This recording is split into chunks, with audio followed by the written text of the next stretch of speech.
The hip switches with the step through movement is a bit more dynamic and more of a pre-workout movement, but if you are feeling tight in the hips that day, a little bit in the glutes as well, I think this is a good way to not only activate them, but also mobilize your hips with internal and external rotation. So, to show you how this is supposed to look when you start, I want both knees in 90 degrees.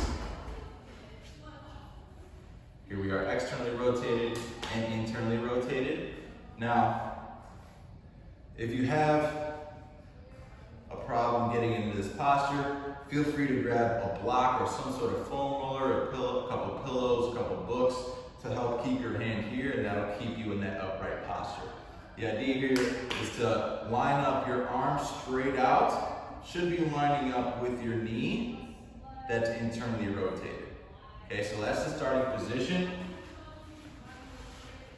Just to have you guys see how this is supposed to look. I'm lined up here, I'm tall on the torso. Now, if I'm lacking mobility in the hips to rotate and flip the knees, because that's what we'll be doing, we can get a slight lean back. I'm gonna try and keep this knee on the floor as I open this knee up as far as I can and naturally let this knee that's externally rotated flip over when I get to the other side, finishing the same way I started, just reverse direction. And my arm is still even with the knee when I finish. Okay, so those are the hip switches. I'm gonna come back. Now we're gonna add the step through to get a bit more dynamic in the hips. So I'm here, I'm gonna keep the heels in place. My chest is tall. Now I add a step through here. Just to fit within the frame of the foam. Flip the knees.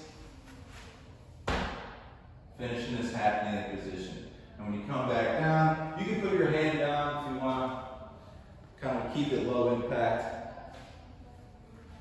But if you are trying to get your heart rate up for a workout, I would suggest that, keep it as flowy as possible. Switch, get yourself up, step through. Ideally, most like other movements, you go about 5 to 6 step throughs per side. You can even add a little bit of a modified pigeon stretch if you want to stretch the hip flexors a little bit so you get a slight lean forward. And then add the hip switch there. However you feel free.